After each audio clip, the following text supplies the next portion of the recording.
Anda masih bersama kami di CNN Indonesia Connected. Kementerian Kesehatan menyatakan kalau vaksin COVID-19 akan segera masuk ke Indonesia.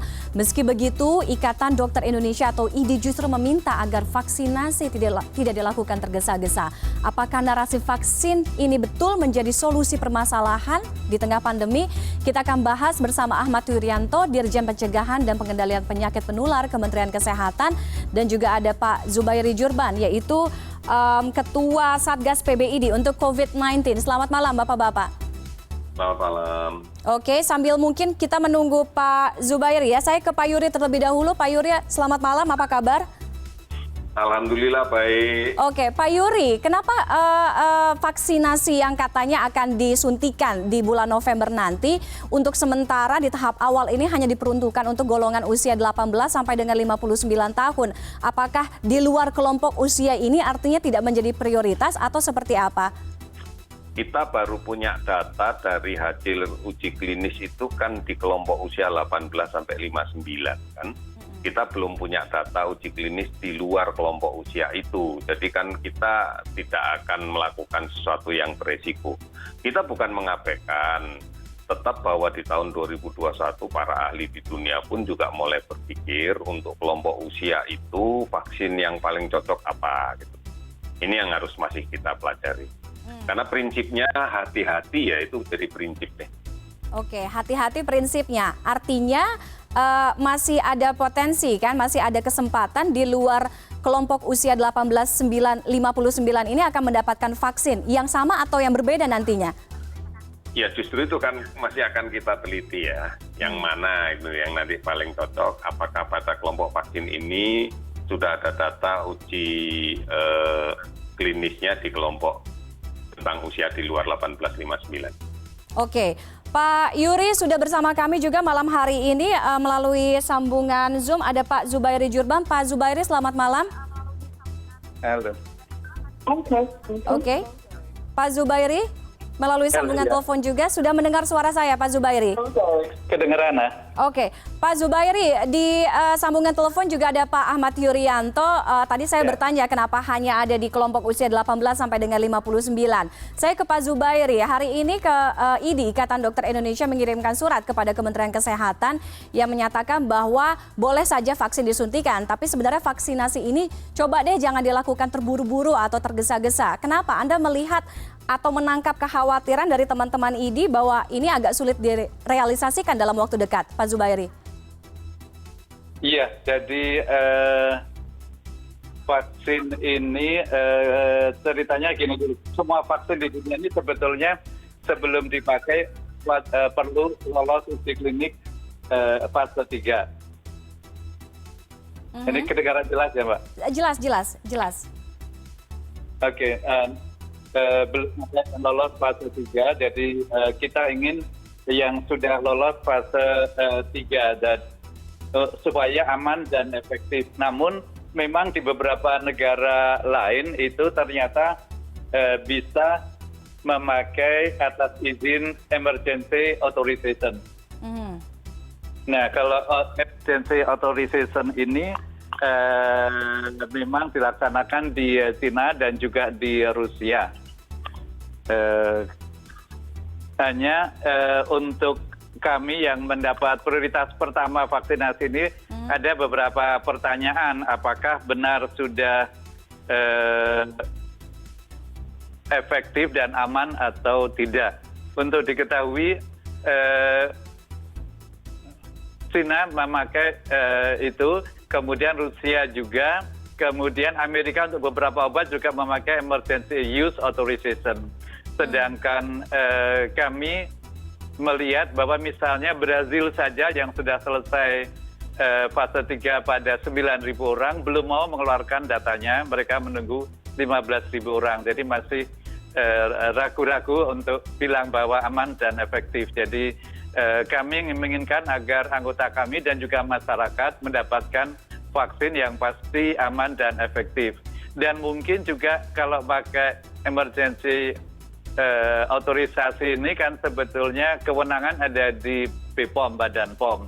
Jadi memang pemerintah perlu juga mendapat masukan dari BPOM untuk izin ini, dan juga ada juga ITAGI, ada badan pemerintah untuk advokasi masalah vaksinasi ini, dan juga ada badan yang dari WHO namanya SAGE. Nah ini juga perlu kita mendapat masukan. Nah kalau sudah ada masukan dari ITAGI, dari Badan POM, dari WHO, apalagi kalau sudah mendapatkan data tambahan dari China kan dari 25 Juni memberikan izin untuk memakai pada militer. Siapa tahu sudah selesai beberapa juta.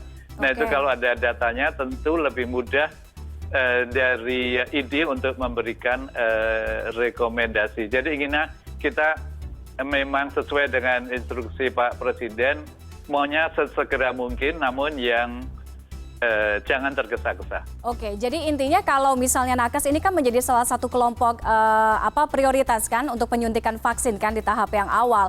Kalau tidak ada jaminan aman, garansi tadi, kemudian emergency use authorization, masih pikir-pikir begitu Pak Zubairi ya? Tapi ada kabar baik. Kabar baiknya adalah vaksin dari China dan vaksin dari AstraZeneca itu ada harapan akhir November dan awal Desember itu sudah selesai fase 3-nya dan akan segera dievaluasi dan disampaikan. Nah siapa tahu kalau pada akhir November dan juga dari AstraZeneca itu sudah ada selesai fase 3-nya, dua-duanya, maka memang kita harus sesegera mungkin memulai vaksinasi. Oke, yang menjawab bisa pertanyaan Pak Zubairi aman atau tidak, saya ke Pak Yuri. Pak Yuri, silakan boleh Pak menanggapi pertanyaan dari Pak Zubairi dari perwakilan ID. Artinya kepastian atau jaminan aman atau tidak, apakah juga sudah melewati emergency use authorization, itu seperti apa? Ini akhirnya menjadi catatan dan juga kekhawatiran banyak pihak Pak Yuri di luar sana. Iya betul, jadi kehati-hatian menjadi prinsip utama kita ya. Oleh karena itu sekarang kan tim yang dari Badan POM sudah berada di China untuk mempelajari ini semua, termasuk sharing data dari beberapa uji klinis yang sudah dilakukan di berbagai negara yang sudah selesai. Kemudian yang kedua, dari ini kekasan kita juga mengirimkan tim dari Majelis Ulama dan Kementerian Agama untuk juga mengawal proses secara langsung untuk sertifikasi kehalalan.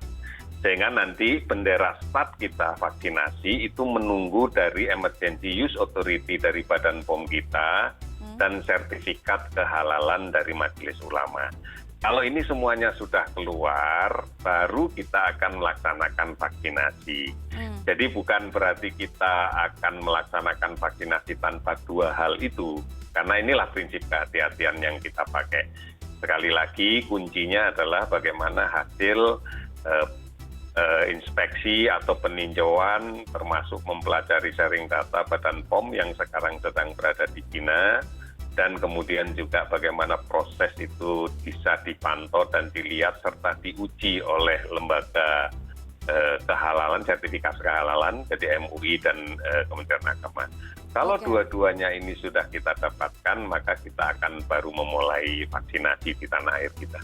Oke, banyak yang berpikiran bahwa sebenarnya jalan keluar atau solusi dari pandemi ini adalah dengan kehadiran vaksin itu tadi ya. Jadi vaksin adalah solusi.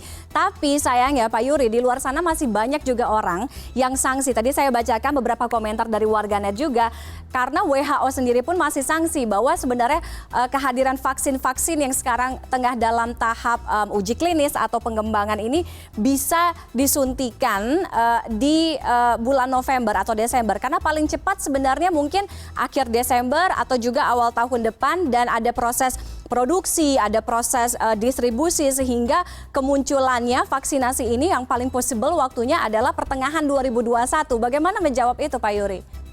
Satu hal yang harus kita pahami bersama ya, bahwa vaksin itu adalah secondary prevention. Yang primary prevention, mencegah paparan, adalah protokol kesehatan. Oke. Jadi vaksin itu tidak mencegah kita dari terpapar penyakit, tetapi mencegah kita untuk jatuh sakit manakala terpapar, ataupun kalau sakit tidak jatuh dalam kondisi berat. Jadi salah kalau kemudian diyakini bahwa vaksin ini akan menghentikan cerita pandemi. Tetap primary prevention-nya adalah protokol kesehatan. Vaksin adalah secondary prevention. Jadi ini yang harus kita pahami. Jadi tidak boleh ada kesan kalau sudah ada vaksin selamat tinggal masker. Oh tidak, ini tidak ini. Karena dia hanya secondary prevention ya. Oke, secondary prevention itu tadi. Saya kembali ke Pak Zubairi. Pak Zubairi, secondary prevention itu yang teman-teman dari ID juga lihatkah? Tapi sayangnya masih banyak yang belum memahami ini sebagai secondary prevention seperti tadi katanya Pak Yuri. Iya, tapi di luar itu kami amat appreciate bahwa vaksin ini diperlukan.